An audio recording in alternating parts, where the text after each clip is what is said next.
मुट्ठी खाई तो वहाँ रानियां भी आ गई, रुक्मणी आ गई, सत्यभामा और जामवंती तीनों आ गई। ये प्रधान रानियां हैं भगवान की।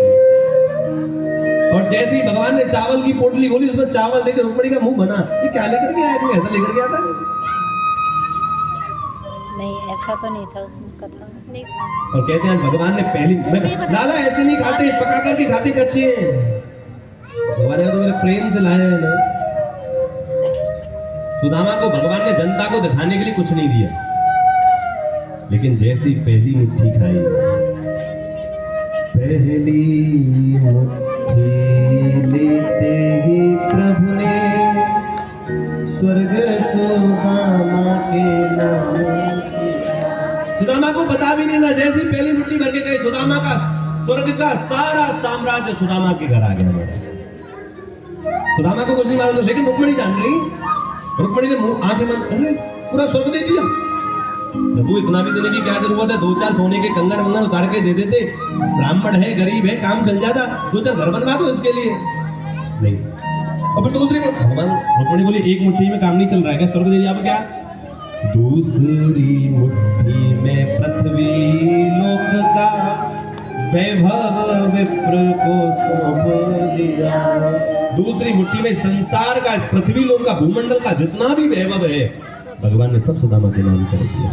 रुक्मणी की फिर आगे बढ़ी हुई, पति ज्यादा दान करने लगे तो पत्नी को कष्ट होता ही है, हाँ कि ना? ज्यादा पैसा खर्च करने लग जाए इसमें उसमें, अरे क्या कर रहे हो, इतनी क्या जरूरत है? तो रुक्मणी को चिंता होगी, ज्यादा काय को दे रहे हो? और अब तो तीसरी मुट्ठी। रुक्मणी जी ने हिसाब कैलकुलेशन लगा लिया, पहली में स्वर्ग दे दिया, दूसरे पूरी पृथ्वी को बैकुंठ ही बचाया, हमारी जगह बची। तो कहते हैं जैसे ही भगवान ने तीसरी मुट्ठी भरने के लिए बैकुंठ को देने लगे, लक्ष्मी ने हाथ पकड़ लिया। तीसरी मुट्ठी में देने लगे बैकुंठ को, लक्ष्मी ने रोक लिया है। क्या कर रहे हो?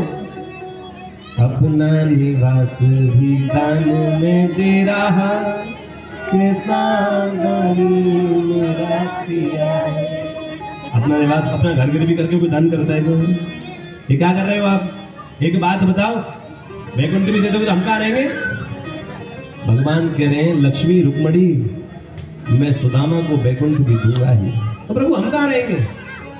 सुदामा तो बैकुंठ में रहेगा और तुम और हम इसकी झोपड़ी में जाकर के।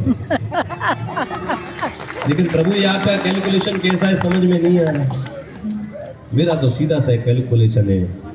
तो रुक्मणी तुम जानती हो, सुदामा ने अपना सब कुछ मुझे दिया, अपना सर्वस्व मुझे अर्पण किया है, उसके पास जो कुछ है ना वो सब उसने मुझे दिया है। तो बराबरी तो तभी होगी ना जब मेरे पास भी मैं जो सब कुछ है वो उसको देना पड़ेगा, तभी तो बराबरी होगी ना। कैलकुलेशन सीधा है भाई। एक बात बताना, सत्य बात, पड़ोसी की बेटी की शादी हो, आप कन्यादान देने के लिए जाते होगे नहीं? अरे बोलो। और आपकी बेटी की शादी हो तो पड़ोसी आता है। समझ लो आपकी बेटी की शादी हुई, पड़ोसी आया, 1100 का लिफाफा लाया। बिना लिफाफा वाले तो एंट्री नहीं होती आजकल, हाँ कि ना? देना ही पड़ता है। लिफाफा क्या है? लिफाफा है किसी को पता ना चले कितना देना, तो छुपाने का जरिया है, कुछ नहीं। हमारे पास एक बार लिफाफा आया, महाराज व्यासपीठ पे देने, बड़ा आदमी। और लिफाफा आप विश्वास नहीं करोगे, लिफाफा इतना बढ़िया चमकदार, खोला तो 20 रुपए निकले। अब लिफाफा ही कम से कम 20 रुपए का होगा। मैंने कहा इससे अच्छा तो 40 ही दे देता। 20 और 20 40 तो होते। लिफाफा किसी काम का नहीं, आड़ के फेंक दिया। अब छुपाने का जरिया कि 20 खुले में देंगे तो बुरा लगेगा, इसलिए छुपा करके लिफाफे में। कभी कभी तो 5 रुपए भी निकलते। प्रेम से बोलो हाँ। हाँ, वो कहते हैं क्या बोला,